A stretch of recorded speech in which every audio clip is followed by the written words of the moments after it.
We're starting here with Central, but we're getting bigger than that. And Debate Kansas City focuses on high schools and middle schools and really does a lot of important things in this community. We're really making a difference here, and what we're really trying to do is get funds not only for the debate league in general, but also to make sure that Central Debate has a functioning team again and is out there in Kansas City and in the nation making a difference. The education system, we're all a part of it. No matter where we are touched by it, we're all involved in it. And so that's what we're doing here. Many of us are debaters, and we recognize that it's a very formative experience. For me, it was one of the most important experiences in my education and in my growing up was to be involved in competitive debate. And so we want that opportunity to be shared with other people, especially people where it can really make a difference in their lives because they don't necessarily have all the opportunities that some have. And so debate provides that opportunity, and the mission at Debate Kansas City is to make that opportunity of doing interscholastic debate available to all of the children, all of the young people who are in this community. And it's to change their lives. That's really what we're after. One of the things I want to be clear with about our program is that it's not just fundraising. We do fundraising, we rely on volunteers for a lot of other things, but the schools also participate in the funding of Debate Kansas City. They pay a subscription fee, but because of the financial circumstances of the Kansas City, Missouri School District, they were unable to pay those fees in the last few years. And so we are doing fundraising to fill the gap. But I want to be clear that as funders, people who are making contributions are helping to fill the gap. It's not just financing a program that's done for free, but it's a program that gets support from the schools as well. Oftentimes what happens, especially in inner city schools, is that you have students who might or may not be motivated to even get out of bed in the morning to come to school, but they do so anyway because they know that they're going to get free lunch. But you don't have any other expectation for them to do anything else. But something can change that. Coming from a household where there was a lot of people, I sometimes felt neglected, not in the sense that they didn't care about me, but I didn't always get the one-on-one attention. And it wasn't until I got to Central High School that people started to say, hey Ryan, you might be able to do something. You can talk pretty well. No, that's about it though. Sometimes we have to take the time. And we have to take the time not only to do other things, but we have to take the time to make the time.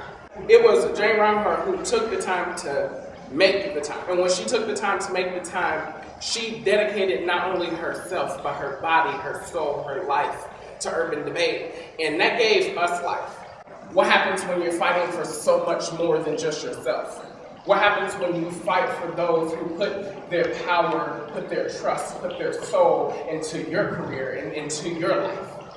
That's what this whole thing has been about. We can talk about winning these trophies, we can talk about Ryan being this great person, but Ryan is only great because people thought I was. We need people to step up to the plate, we need people to take control, and we need people who care. And I promise you, like I said in that final round, if I'm going to do something before my career and my life is over, I'm going to give back to debate. I'm a big believer in education, particularly education of our youngest kids, because if we don't educate those children to be ready for kindergarten, they won't be, and if they're not ready for kindergarten, they won't be ready for third grade. And if they're not ready for third grade, their chances of graduating decrease by at least 12 to 15% on that fact alone. Education in an urban community is the #1 economic development issue. There is nothing greater, and there never will be. Only 33.8% of the kids in this city that includes 14 school districts, read at grade level by the time they finish third grade. 33.8%. If your car only started 33.8% of the time, you blow it up. If you went to work and you only got your paycheck 33.8% of the time, you quit and find another job. But you can replace a car, you can replace a job, but you can't replace the fact that these kids that we are turning out of our schools these days are not even able to read at third grade level by the time they finish. And we're tolerating that. That's why mayors around this country are pushing grade level reading programs around this country to get kids reading. People who build prisons look at third grade reading level to determine how many cells they're going to need. This country alone has more people incarcerated in prisons than Russia, Germany, France, Spain, Italy, Indonesia, Saudi Arabia, China, Japan combined. And every one of them is ahead of us on the education curve. That's why when you have an opportunity to come and talk to people who care about urban league debate, you do that.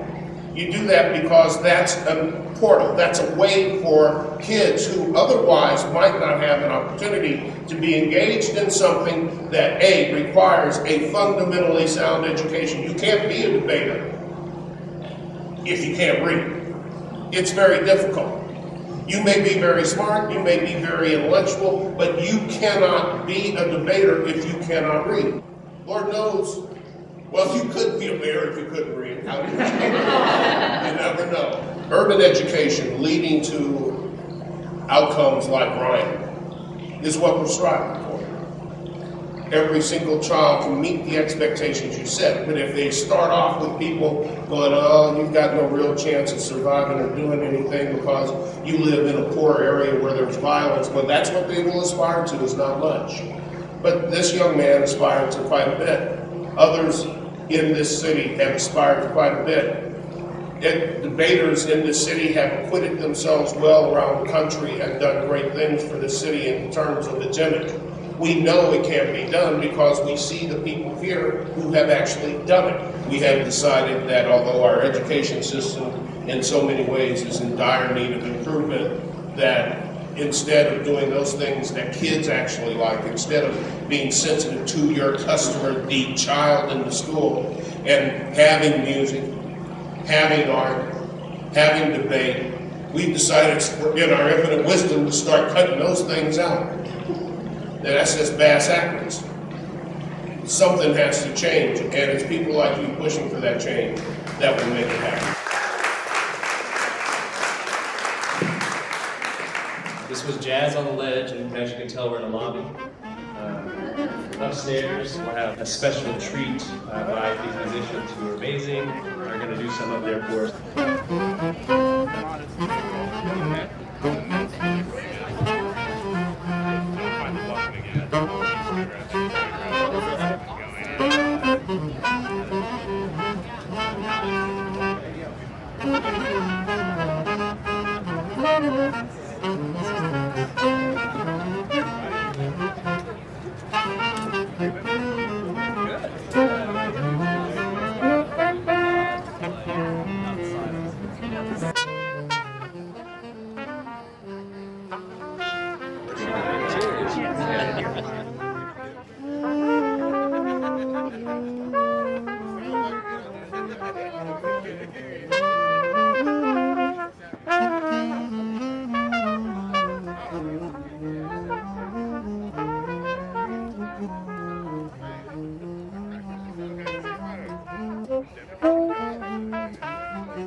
You can tell that this man is a smart man because he's wearing a bow tie.